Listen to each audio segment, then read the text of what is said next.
Bueno, entonces llegamos a la última charla del curso. Les presento ahora a Bruno Panucio. Es biólogo de formación al inicio, pero ahora según que hizo una maestría en biodatos, ¿cómo era? Ciencia, En ciencias de biodatos. ciencia de datos. Ciencia de datos, perdón. En ciencia de datos, entonces, bueno, se dedicó un poco más también a la parte de la programación y desarrollo de software. Es uno de los responsables del desarrollo de un software que trabajamos mucho en la unidad que se llama Napari Phasors y Phasor Pi. Perdón. Y bueno, y Bruno nos va a hablar hoy de justamente de cómo preparar figuras de microscopía para una publicación. Así que Bruno, te dejo. Dale. Ahí está, bien el audio. Más. Gracias, Marce. Un honor dar la última charla. Eh, bueno, la idea de hoy es un poco hablar, al principio entender cómo procesan, digamos, o cómo entienden la información las computadoras para entender cómo pasamos de algo físico a algo que se entiende en lenguaje digital. Después vamos a hablar un poquito de algunas buenas prácticas, digamos, a la hora de cómo mostrar nuestros datos de microscopía para publicaciones o para presentaciones. Em, Vamos a ver algunas pautas, digamos, para visualización de imágenes y también muy rápido por arriba, porque escapa un poco la idea del curso, es cómo mostrar datos cuantitativos a partir de datos de microscopía de una forma que sea lo más rica posible, digamos, estadísticamente. Em, bueno, para empezar vamos a entender, cuando nosotros los píxeles, ya todos conocemos el concepto de píxel, pero capaz que no entendemos cómo pasamos de un fenómeno físico, que es un fotón pegando en un detector, a algo que después las computadoras pueden interpretar eso y nosotros lo podemos analizar y cuantificar y etcétera. Entonces, eh, ahí voy a poner todo y después, perdón que me quedó mal la animación, pero bueno. Imagínense que nosotros tenemos un rango de fotones ficticio, imaginados de posibles que pueden llegar a detectores de 0 a 10.000. Entonces, ¿cómo una computadora puede entender y procesar esa información de si es cero, si llegaron 0 fotones, 2, 3, 1000, etcétera? Entonces, la forma que digitalmente, digamos, se almacena esta información es a través de los bits. Que un bit es lo que está representado acá, que es básicamente, imagínense una celda, ¿no?, lógica que puede tener dos posibles valores, 0 o 1. Entonces, cuando nosotros hablamos de un bit, únicamente podemos representar dos valores, ¿no? Imagínense eso prendido o apagado. Entonces, nosotros, ¿cómo a partir de eso podemos ahora representar 10.000 valores en este caso? ¿Se imaginan? Entonces, ahora es cuando empezamos a lo que se llama combinar bits. Entonces, ahora en vez de representar la información en un bit, podemos representarlo en dos bits. Entonces, como está representado acá, tenemos que los dos bits pueden estar apagados o los dos prendidos, o sea, 0, 1, o el primero 0, después 1. Entonces, ahora tenemos una forma de representar la información que en vez de ser dos, ahora podemos representar cuatro valores diferentes. Entonces, esto lo podemos convolucionar cada vez más, entonces ahora podemos pasar a lo que son tener 8 bits. Entonces, ahora cada valor lo vamos a representar con posibles combinaciones, ¿no? Que vieron que escala así a la potencia, 2 a la número de bits. Entonces, ahora tenemos, imagínense la posibilidad de representar en este bit 256 valores diferentes. Y así escalamos hasta que, por ejemplo, con 16 tenemos para representar ahora muchísimo más, que son 65.536 valores. Entonces, ahora la respuesta que intentamos contestar al principio es, bien, tenemos un gradiente que tenemos 10.000 posibles valores. Entonces, ¿cómo vamos a representarlos, no? Podemos, lo que se llama agrupar o binear esta información en pedacitos, ¿no? Entonces, para si nosotros cayó entre 0 y 10 es lo mismo, o si necesitamos que sea 0, 1, 2, 3, poder diferenciar eso, tenemos que modificar cómo representar esta información. Entonces, esto es lo que está un poco representado acá. Vieron que cuando tenemos una imagen de lo que se llama una imagen de un bit, tenemos blanco-negro, nada más. Entonces, básicamente si tenemos 0 fotones o 1000 o 10.000, estoy hablando de fotones, pero ahora después vamos a empezar a hablar de intensidad, pero como para entender físicamente de dónde viene ese valor. em, Cuando tenemos dos bits, se acuerdan cuatro posibles valores y así sucesivamente hasta que en un momento, cuando llegamos a 16 bits, Vieron que acá ahora ya nuestro ojo ya no discierne los límites entre los que son los valores. Ahora se vuelve como un gradiente. Entonces, la respuesta a por qué no usamos siempre el mayor número de bits posibles para representar la información es porque, uno, no siempre necesitamos tanta información y la otra es porque nosotros buscamos optimizar. Siempre no es un compromiso entre almacenamiento y poder de cómputo con poder captar nivel de detalle, ¿no? Entonces, hay veces que necesitamos captar mucho detalle y vamos a una profundidad de bits mucho mayor, o vamos a ver que por lo general con 8 bits ya estamos bastante bien para las aplicaciones que normalmente usamos. Entonces, esto es para cuando estamos hablando de la representación de un color o una escala única, en este caso como escala de grises, ¿no? De intensidad de un valor. Cuando pasamos a los colores, las cámaras por lo general funcionan en RGB, ¿no? En Red, Green and Blue, que son 3 canales. Entonces ahora lo que tenemos son imágenes que cada canal tiene 8 bits. Por lo general podemos tener imágenes de mayor bit si lo necesitamos. Pero imagínense eso, una imagen que tiene 3 canales con 8 bits. Entonces ahora en cada caso las posibilidades de combinaciones, ¿no? de estos colores ahora se multiplican. Entonces tenemos 256 por 256 por 256 y eso nos da 16,7 y pico millones de colores posibles para representar. Entonces, ya con esto es más que suficiente, por lo general.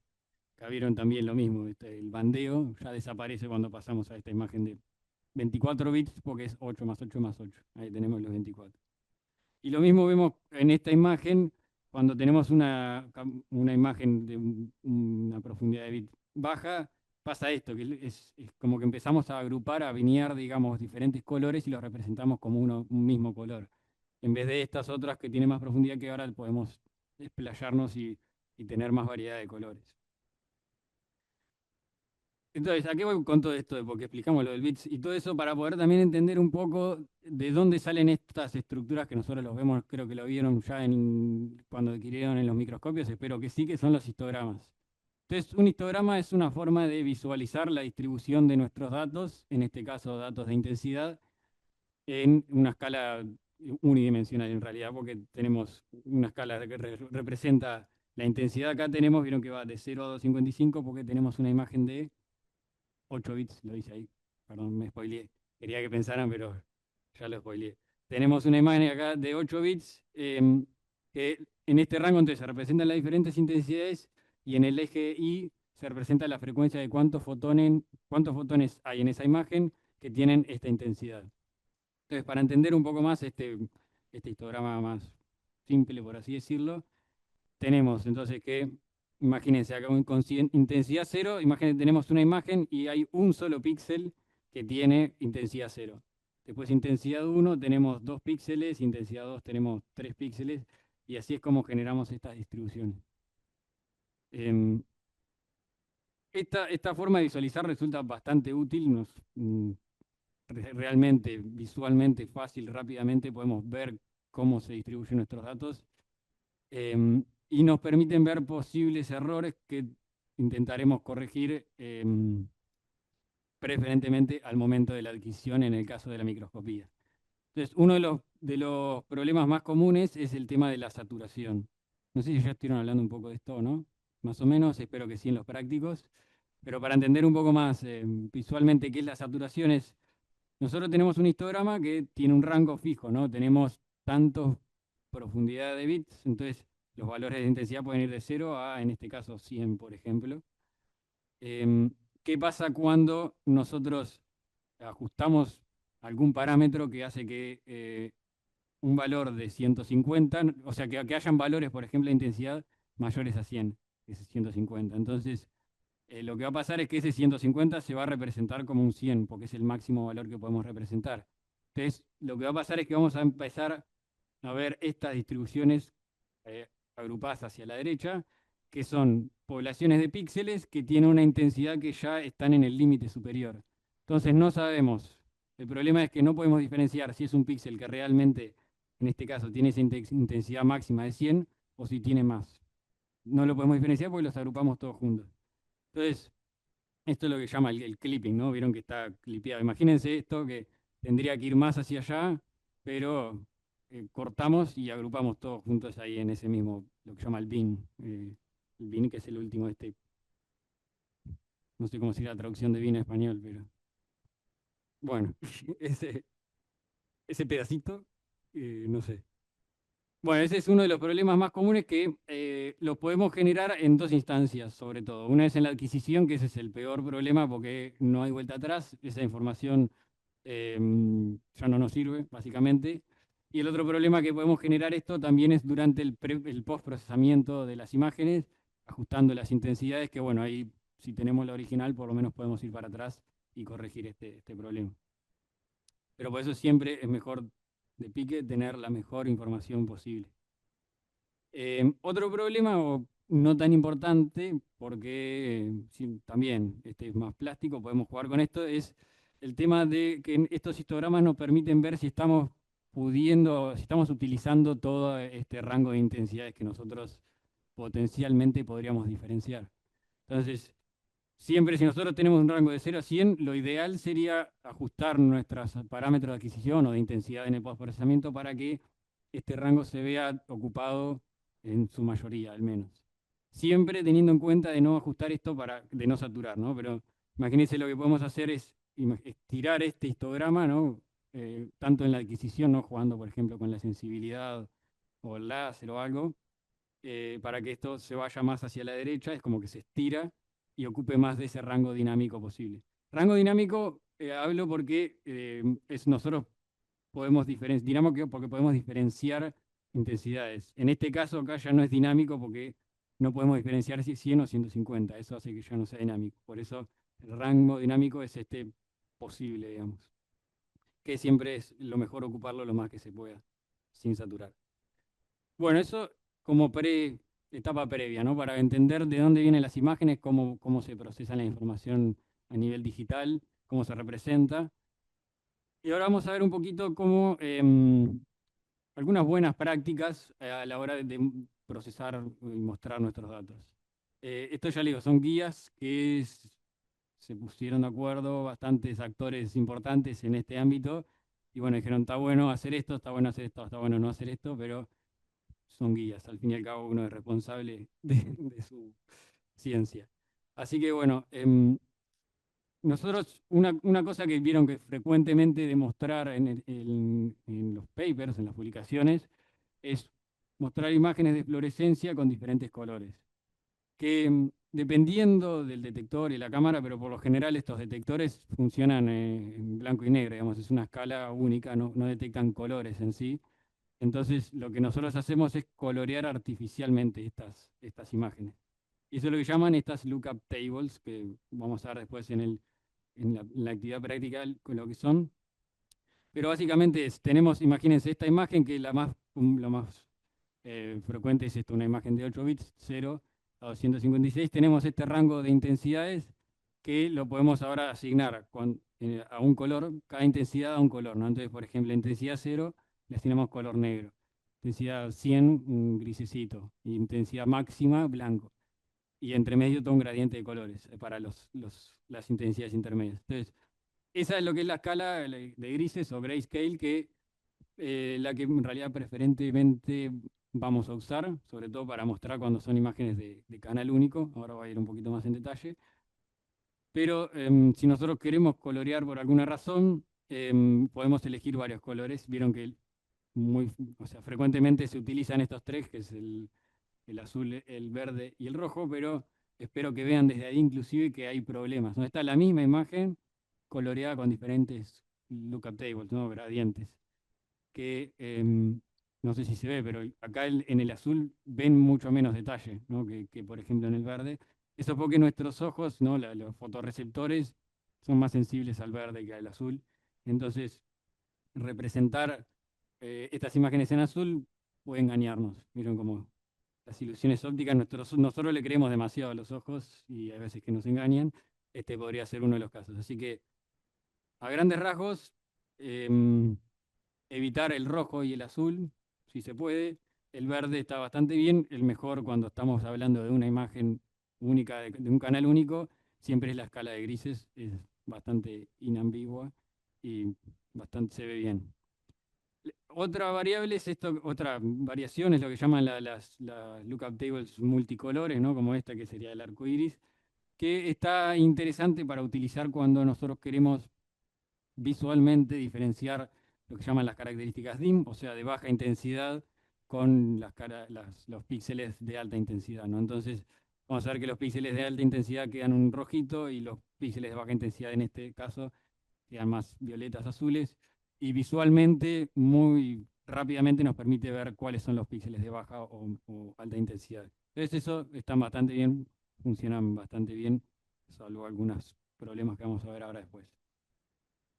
Entonces, imagínense que nosotros, como adquirieron acá, tenemos imágenes por lo general que se llaman de múltiples canales, ¿no? Tenemos varios marcadores con diferentes colores y queremos representarlos. Entonces, lo mejor, ya les digo, la mejor práctica para hacer en este caso es mostrar individualmente cada canal con escala de grises y luego si los queremos juntar en lo que llaman los merge o fusionar, digamos, ambos canales, es ahí sí utilizar diferentes escalas de colores para cada canal y cuando pusimos, como se ve acá, en los canales únicos, poner en el color después que va a ser en esta imagen fusionada ese marcador. Van a ver que es muy frecuente, yo también lo hice, caí en esa trampa, obviamente, que es publicar, o sea, poner el canal en el color verde. Imagínense, esta imagen en vez de ser gris sería verde y esta ser magenta y después fusionar los dos colores. No está mal, pero lo mejor es mostrarlas en escala de grises. Así que esa es una buena práctica. Y otra buena práctica es tener en cuenta a la hora de generar estas combinaciones de colores que hay diferentes tipos de daltonismo y una persona daltónica, dependiendo del daltonismo que sea, puede ver esos dos colores como único, entonces no va a poder diferenciar dónde están los diferentes fluorocromos. Así que siempre está bueno chequear esto. Hay algunas combinaciones, digamos, que se llaman colorblind safe o seguras, digamos, para gente con daltonismo. em, que, por ejemplo, acá tenemos algunas que no. Imagínense, vieron esta de green and red, es la peor de todas, porque imagínense, con la gente que tiene este tipo de daltonismo, que es el más frecuente, ve los dos como amarillo. Em, Green and blue está un poco mejor, pero también este otro tipo de daltonismo los ve igual. Y después este cyan y magenta está bastante bien. Vieron que en ambos casos se pueden diferenciar los dos marcadores. Y green and magenta también. Verde y magenta también funcionan bastante bien. Hay una página web que uno puede subir y va a corroborar que su imagen se vea bien con los diferentes tipos de daltonismo. Es un trabajo laborioso, no le voy a decir que no, porque hay muchos tipos de daltonismo, voy a tener en cuenta todos, es difícil, pero bueno, idealmente habría que hacerlo. Esta es como a grandes rasgos un do's and don'ts, hacer o no hacer en esta temática, digamos, de cómo mostrar nuestras imágenes de multicanales. Definitivamente no es mostrar azul, verde y rojo juntos, principalmente por el tema del daltonismo, pero también porque nos traiciona a veces eso, las diferencias entre los colores y las intensidades. Así que esto esperemos que ahora más no se use más, aunque se siguen viendo todo el tiempo, obviamente. Sí, lo mejor es mostrar separados cada canal en escala de grises. Eso es buenísimo, nunca va a haber ningún problema con eso, por eso siempre es lo mejor. Y después a la hora de usar, de mezclar los canales, hay algunas combinaciones como estas tres que funcionan bien con los diferentes tipos de daltonismo y además quedan mucho más lindas. Magenta y yellow cyan es espectacular, mucho más lindo que verde, azul y rojo. O sea, ya está. Pero bueno, hay algunas otras que funcionan. Bueno, ahora vamos a ver un poquito también a la hora de nosotros hacer el el procesamiento de las imágenes. Post, me refiero a post adquisición, por eso digo post procesamiento. Que hay algunas cosas que están bien, algunas cosas que están mal, dependiendo de lo que vayamos a hacer. Siempre es difícil hablar de algo así canónico, pero en general vamos a ver que cuanto menos toquemos, mejor las cosas. Pero hay veces que necesitamos. Hay varias modificaciones que nosotros podemos hacer de la intensidad una vez que nosotros ya adquirimos la imagen. Una básicamente es Vieron acá, por ejemplo, este histograma que está acá, se ve representado acá con una línea recta, quiere decir que acá la intensidad nosotros no la estamos tocando, porque acá es en el eje X la intensidad y en el eje Y sería la intensidad después de aplicarle esta estrategia de procesamiento. Entonces, esta línea recta quiere decir que no lo tocamos, que es el mismo valor, es el mismo, el corresponde después del procesamiento. Esto como para tener de ejemplo qué es lo que está haciendo. En este caso no estamos haciendo nada. Pero nosotros cuando ajustamos el brillo o el brightness, vieron que acá lo que hacemos es aplicar una función que lo que hace es agrega un escalón al cero, digamos, de intensidad. Estamos subiendo esta representación lineal, la subimos para arriba, entonces los píxeles que antes tenían cero, ahora tienen 10. Si tenía 10, si subimos, por ejemplo, 10, la intensidad, el brightness, antes tenía cero, ahora 10, el que tenía 10 tiene 20. Y el problema sobre todo esto es cuando estamos en el borde superior. El que tenía 100, ahora sigue teniendo 100. Eh, Empezamos a lo que se llama ahí saturar el histograma. Ahí se representa de otra manera. Entonces, esto lo podemos hacer, no pasa nada, cuando, por ejemplo, nos quedó el histograma muy contra la izquierda y lo que queremos es expandirlo. Entonces, hacemos esto. Lo tiramos y siempre y cuando no saturemos, hay que tener cuidado acá, está bien usarlo. El otro es el contraste, que vieron que lo que hace ahora el contraste es cambiar la pendiente de esta función, ¿no? Esta era como lineal así, ahora imagínense que cambiamos y esto se hace más o menos abrupto. Y este contraste lo que permite es resaltar algunas características sobre otras. Entonces, em, acá también puede pasar lo mismo que antes, o inclusive peor, porque ahora tenemos que mirar también en la parte de abajo. Tenemos que ver el extremo inferior y el superior de no estar saturando o de no estar pegando todo contra la izquierda, en las cosas de abajo. Pero también se puede usar y funciona siempre y cuando eso, que nuestros datos siempre estén en un rango dinámico. Y la otra modificación que se puede hacer es el gamma, que como ven acá es una función que es no lineal ahora, sino que es más exponencial o logarítmica, al revés, exponencial o logarítmica, dependiendo de si estamos por arriba o por abajo de uno. Y esto también, el gamma nos va a servir para resaltar ciertas características sobre otras. Imagínense en este caso, este gamma, lo que está haciendo, ahora estamos resaltando las características DIM, se les llama, o sea, de baja intensidad, con respecto a las de baja intensidad, a las de alta intensidad. En cambio, con este otro gamma, estamos resaltando sobre todo las de alta intensidad y bajando los de baja intensidad. Entonces, este es el más peligroso de todos porque sobre todo no es lo lineal, es no lineal. Entonces, después a la hora de hacer cuantificaciones, el gamma ya no nos sirve para nada porque no podemos em, tener una certeza de que la cuantificación es correcta. Acá se ve representado un poco más visualmente eso que me refería de resaltar las características DIM. En esta imagen que está lineal, nosotros hay las prolongaciones de esta celda, que no sé qué es, una microglía o algo así, no las vemos. En cambio, cuando nosotros resaltamos, usamos un gamma, resaltamos todas estas prolongaciones que antes no las veíamos porque eran de muy baja intensidad. Entonces, está bien usar el gamma para alguna visualización, para mostrarlo, pero no para cuantificar. O sea, esta imagen después no la podemos usar para cuantificar.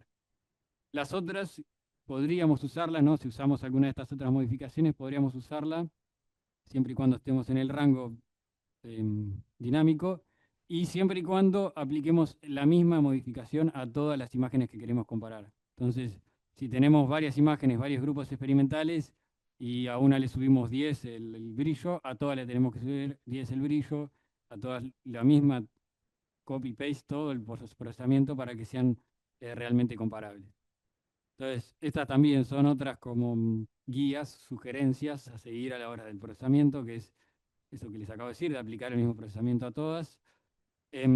Evitar modificar, por ejemplo, el brillo solamente de una porción de la imagen, que eso está mal, digamos, en general, salvo que sea para visualizar algo. Si lo único que queremos es mostrar una imagen sin cuantificar nada, bueno, siempre y cuando lo disclose, ¿cómo se dice?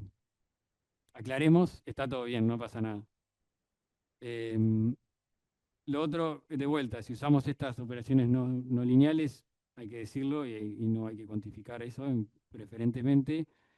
Siempre mantener una versión cruda de los datos, que nosotros podamos volver para atrás si la pifiamos en alguna parte del procesamiento. Nunca guardar la imagen procesada y sobreescribir la original porque marchamos. El cropping sería recortar alguna porción de la imagen. Está bien, no pasa nada, siempre y cuando no se omita información relevante, ¿no? Obviamente, si decimos, esta parte me jode la estadística y la sacamos, no. O sea, eso no se puede, pero siempre se puede recortar alguna parte. Por ejemplo, si tenemos fondo negro que no hay nada y queremos recortar para que se vea solo la célula, está bien, sobre todo para visualización. Y bueno, después nunca remover manualmente nada, digamos, no abrir con Paint y pintar tipo el fondo, que le ha pasado, así que, pero bueno, eso tampoco. Y bueno, otras también cosas a tener en cuenta para la visualización de nuestras imágenes es que siempre deberíamos tener la escala de calibración, ¿no? Que nos indica en este caso a qué corresponden tantos píxeles, corresponden a tanto tamaño en físico, digamos, real. Y eso, ya les digo, debería tener, muchísimas veces no pasa, y bueno, pero cada vez más se pide más que tengan sí o sí. Como en este caso no necesariamente tienen que tener todas las imágenes la escala, la barra de escala, no con que esté por, si estas todas tienen la misma escala, aunque aparezca en una ya está bien, no pasa nada. Y lo otro es que si nosotros adquirimos en el tiempo, también hay que aclarar cuál fue el tiempo de adquisición. Puede ser así en la misma imagen o puede ser también en la caption de las figuras. Y la barra de calibración, el tamaño depende de la imagen, o sea, no hay como unos valores, o siempre tiene que ser de 10 micras o 50, depende de la imagen, tiene que ser razonable para ocupar, que se vea y que no ocupe demasiado espacio. Eso es un poco de sentido común. Otro factor a tener en cuenta es lo que llaman los insertos, que es cuando nosotros agarramos una porción de la imagen y después la queremos mostrar en mayor aumento. Y eso también, hay formas de mostrarlo de manera correcta, incorrecta y bueno, y entre medio, cosas que no están del todo mal, pero podrían ser mejores. Entonces, un error que es común es colocar mal, indicar mal de dónde salió el inserto, ¿no? Este cuadrado no es esto, ahí no están esas células, no sé, debe ser por acá. Em, este, por ejemplo, también aparece en la misma imagen el inserto y no dice de dónde salió, que también está mal.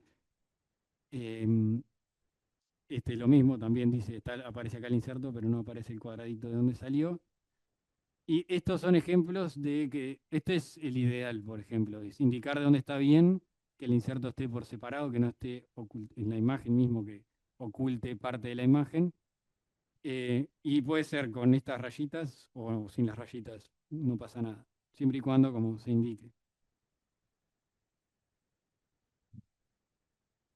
Bueno, y por último, el tema de las figure captions o pie de figuras, que ahí deberían tener lo más detallado posible para poder reproducir esas mismas adquisiciones.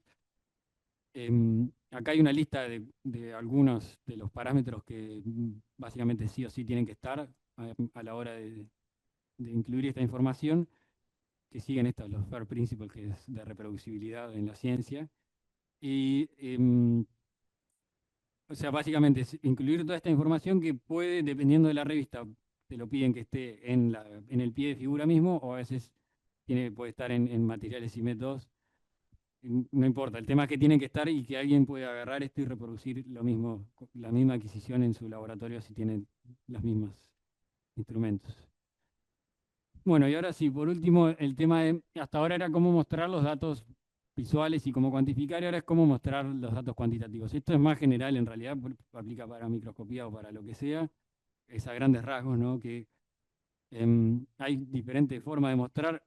Desafortunadamente, o hasta hoy en día se sigue usando esta, que es la barra de columnas, que nos da información bastante restringida acerca de la distribución de nuestros datos.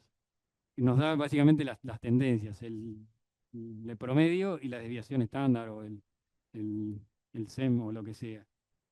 El tema de con esto muchas veces no visualmente no podemos ver cómo se distribuyen estos datos, si en realidad eran dos distribuciones, si hay outliers, etcétera. Así que evitemos estas barras, gráficos de columnas y cada vez más se está empezando a adoptar lo que son los box plot, que son este tipo de, mm, de plots que ahora nos dan mucha más información desde el punto de vista estadístico y nos permiten tomar mejores decisiones de si de verdad hay una diferencia o custodio la estadística porque X, pero realmente no hay una diferencia. Y estos box plots nos dejan ver entonces el promedio, los cuantiles, la desviación, si hay outliers acá o, bueno, en fin, mucha más información, outliers, perdón. Y ahora, hoy en día también se está empujando más ahora lo que son los superplots, que esto es un poco, nada, mm, esto es un poco más información que las barras de columnas, pero no tanta como querríamos. Y para subsanar eso están ahora los superplots que nos dejan ver, por un lado, em, las tendencias de experimentos, ¿no? Entonces, si nosotros realizamos experimentos en diferentes días, podemos verlo como puntos separados, pero a su vez podemos ver la distribución de todos los datos. Entonces, tenemos el promedio y vemos cómo se distribuyen, inclusive em, esto también me gusta más porque es más sencillo. Se ven las réplicas y se ven como la tendencia, la distribución. Entonces es bastante más informativo que una barra de columnas así nomás. Bueno, y esto se pueden hacer, creo que el Prisma tiene un modo Excel, creo que también, R, y hay una en Python también que se ve bastante lindo. Bueno, y ahora como ejercicio les propongo que me digan a ver qué están mal de estas figuras, a ver si espero adoctrinarlas. Con esta, ¿qué les parece? No tiene escala, perfecto. El pie de figura, es verdad, eso creo porque no lo copié, pero está bien. ¿Qué más? Claro, no, sí, es verdad, creo que eso porque no lo copié, Ah, también me también. imagino que Es está, parte del pero pie, de está lo que viene bien. en pie y figura. También, perfecto, hay que ir al hueso, hay que ir al hueso.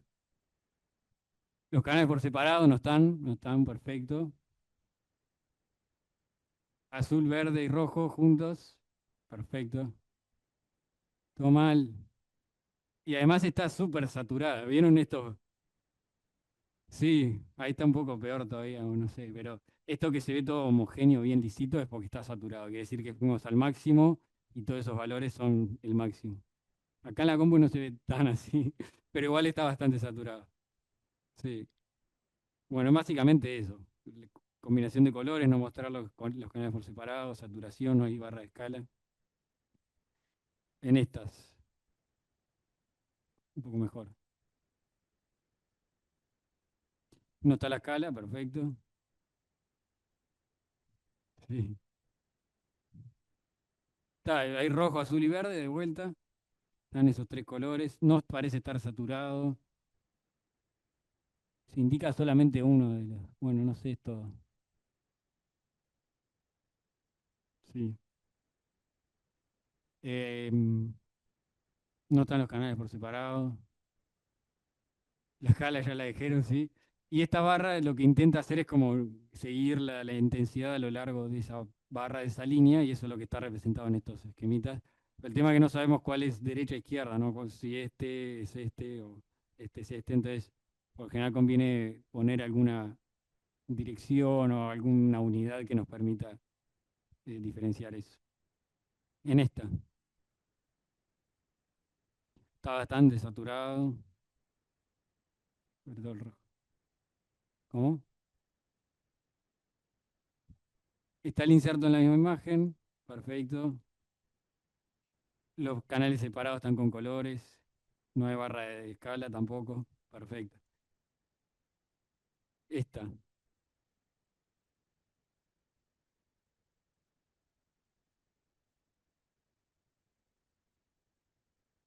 Exacto, perfecto. Estamos en grises. Tendrían que estar grises. No se le- Ah, claro. ¿Vieron? Ahí está eso que le decía, que el azul nosotros lo vemos mal. No, no, no le gusta el azul. Y además está como saturado, ¿no? Vieron que se ve que, no sé, esta por alguna razón se estaba más bajito y le dieron a mango y saturó. Em, y además que es azul y verde, que preferentemente no usarlo. Esta. Esta tiene pie, sí. Pero está de vuelta, no tiene barra de escala, está saturadísimo. Esto es 0,1 básicamente, o sea, no sé qué pasó ahí. Eh, mucho brillo rojo con colores. En fin, esas son algunas de las cosas. Igual ponemos, ya te digo, algún paper mío acá y también algún paper viejo. Alguno viejo cuando era joven, no. Eh, pero está. Bueno, ahí quedó. No sé qué pasó con la última. Se fue la del gracias, desapareció. Bueno, muchas gracias, Bruno. ¿Alguna Vamos bien. pregunta? Acá en el público presencial, ¿no? Tenemos una pregunta por Zoom. A ver, que voy a ir a leerla. Marcos, no sé si querés leer vos. A ver, sí, sí lo puedo leer. Sí, Ahora estoy en mi casa. perdón, Buenas tardes a muchas gracias. todos. Me había olvidado que estabas por ahí, perdón. Dale, Sí, contanos sí, qué acá estoy, necesitas. acá estoy. Ahora hay muy buena conexión. Con Perfecto. un alumno, pregunta, Marcos de vuelta, dice, ¿algún software que recomiendes para hacer las figuras? Mm. Pues sí, para el procesamiento o para armar tipo los paneles de figuras. Me imagino que se refiere para las publicaciones, ya procesar las imágenes, digamos. Para procesar. Bueno, nosotros ahora después vamos a usar el Fiji o el ImageJ. El Fiji es como una variación, que es el, digamos, el estándar de la industria, digamos, científica, porque es bueno, bonito y barato. Barato no es gratis y funciona muy bien hace muchísimos años. Eh, tiene sus limitaciones, obviamente, pero funciona muy bien para todo lo que es procesamiento básico de estas imágenes. Está bien. Sí, capaz que para armar la figura, ahí, no sé, GraphPad Prism, en realidad depende Así, del. para armar tipo los al- paneles, sí. claro, ahí con PowerPoint también se puede PowerPoint, armar. sí. Origin, usan. Yo no sé, no lo usé nunca para esas cosas. No, Origin es de análisis. No, había. Google ¿Cuál Slides, era el que cosas. usaban? Hay algunos que no. ¿Cuáles usan ustedes? ¿Usan alguno? Canva, Canvas, hay algunos gratis, otros pagos. Illustrator, Illustrator, quise decir Illustrator y me salió Origin. ah, Perdón. Core, Core, sí, claro. hay varios que se Pero pueden eso usar ya es como para armarla. edición de imágenes, pero el procesamiento sí, Sí. con ImageJ. Intentemos el año que viene meternos en la pari, pero bueno. Y Bruno está deseando poder transmitir todo en la No, página. como que está todo migrando. El ImageJ quedó medio viejo, el tema mantenimiento y todo eso, entonces está Claro, migrando todo hacia a otras plataformas. herramientas más modernas. Estamos en la transición. ¿Alguna otra pregunta, Marcos? No, no, no, figuran otras preguntas. Por acá, en el público presencial, ¿algún comentario, pregunta? ¿No? ¿Estamos bien? Bueno, muchas gracias, Bruno. Entonces,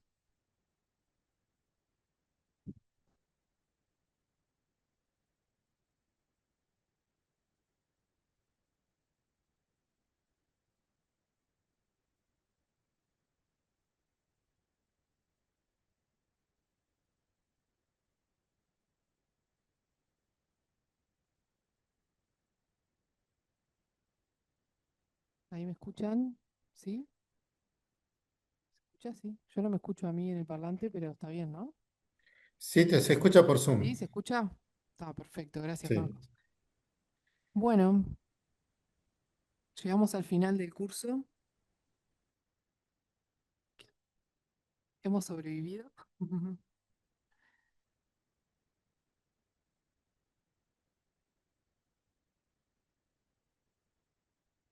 Y bueno, yo preparé una pequeña presentación como para darle el cierre al curso. ¿Sí? Bueno, y agradecerles a todos por participar en esta edición del curso de Fundamentos en Microscopía Óptica. Nada, agradecerles a las personas que nos apoyaron, a los auspiciantes, a la Unidad de Bioimagenología Avanzada del Instituto Pasteur de Montevideo. a Latin American Bioimaging, y bueno, y a las universidades que también están participando con esta nueva modalidad multisitio o multimodal, a la Universidad de Jujuy, a la Universidad de Aysén en Chile y Cayetano Heredia desde Lima, Perú. Y bueno, también agradecer a nuestros auspiciantes y que nos apoyaron también, Pasteur Networks, The Company of Biologists, PDCIVA, Biología, Aldenor y Micromundo. Bueno, Lionel ya les estuvo contando sobre la unidad de bioimagenología avanzada, qué es lo que hacemos. Yo particularmente les quería hablar como responsable de la parte del servicio de microscopía y contarles un poco brevemente qué tipo de servicios tenemos. Tenemos servicios de adquisición de imágenes de microscopía con focal y epifluorescencia, la preparación de muestras, entrenamiento de usuarios, uso de equipos para cursos, planificación experimental, pasantías y show shadowing, que no sé si saben todos lo que es, pero tiene que ver con, está pensado para entrenadores de microscopía, para personal de unidades de microscopía que quieran em, aprender un poco más o discutir sobre cómo llevar a cabo una facility, cómo eh, tener en cuenta los procesos que tienen que ver con calendarios, servicios. Entonces una persona viene a tu unidad y por unos días, no sé, por ejemplo 10 días, está con nosotros y justamente discutimos esto, cómo hacemos los entrenamientos y así poder mejorar los procesos de lo que se necesita para llevar adelante una unidad de microscopía. También procesamiento y análisis de imágenes. Tenemos con Ludovic Leconte, que se está por ir de la unidad, pero bueno, próximamente tendremos otra vez habilitado este servicio desde nuestra unidad. El servicio de microscopía lo gestionamos a través de una plataforma que se llama Agendo Science. Es un programa que utilizamos para organizar toda la logística de la unidad. Nada, desde ahí tenemos chat con usuarios, reservas, servicios, anuncios, compartimos material y tenemos nuestras solicitudes de servicio. A través de esas solicitudes es que nosotros, cuando ustedes necesitan algo, un servicio de adquisición de imágenes, una asistencia, un reactivo, algún tipo de cosas de las que tenemos, la completan y nos comunicamos a través de ahí. Entonces, nada, los invitamos a cualquier persona que necesite, sobre todo a los locales, pero también hacemos servicios para afuera también, para otras partes de la región. Nos escriban a microscopía.pasteur.edu.uy y bueno, nuestro sistema de gestión que es Agendo Science, se hace un usuario y se puede trabajar a través de este sistema. Bueno, Lionel ya les mostró un poco, pero bueno, esos son nuestros contactos, el canal de la unidad. Próximamente van a estar los videos de este curso disponibles en el canal de la unidad. Bueno, tenemos X y tenemos Instagram y ahí están nuestro mail también de la unidad. Como Lionel ya les dijo, invitarlos también a sumarse al LABI. Agradecerles a Andrés Olivera y a Ana Clara Cabrera que estuvieron con nosotros apoyándonos también y estamos en este proceso de diseminar lo que son los fundamentos de microscopía en Latinoamérica. Y nada, los invitamos a sumarse también a nuestros grupos de trabajo y poder seguir creciendo en comunidad. Y bueno, agradecerle a todos ustedes, en realidad a Claire Brown, que fue la persona con la que empezamos a desarrollar estos cursos, y gracias a ella es que nosotros ahora tenemos esto en Latinoamérica. Bueno, a Paula Céspedes, a Ludovic Leconte y Mariela y Natalia que nos ayudaron con la parte logística del curso aquí en Montevideo. Y bueno, agradecerle mucho a todos los docentes y sobre todo a nuestros invitados que vinieron de lejos para estar acá con nosotros y desarrollar este curso que para mí fue maravilloso. Así que muchas gracias a Rodrigo, a Alejandra, a Andrés y a Nicole. Y bueno, y agradecerles mucho también a Paola y a Inés, que siempre estuvieron ahí al firme ayudándome a organizar el curso acá en Montevideo. Así que muchas gracias, Paola e Inés. No lo podía haber hecho sin ustedes, sin nadie, sin todos. O sea, en realidad todos son importantes. Y bueno, y finalmente agradecerles a todos ustedes, a los que están acá. A los que están acá presenciales y a todos los que están por Zoom también. Muchas gracias por estar, por hacer las preguntas, por interactuar. Lo sentimos nosotros al menos como si estuvieran acá. Espero que ustedes también hayan disfrutado del curso, tanto acá como allá en donde estén. Aunque sea por la diferencia horaria, que a veces son muchas horas, sobre todo, bueno, en Perú creo que hay como 3 horas de diferencia, así que muchas gracias por estar desde la mañana, aparte bien conectados. Así que bueno, gracias, espero que hayan disfrutado el curso.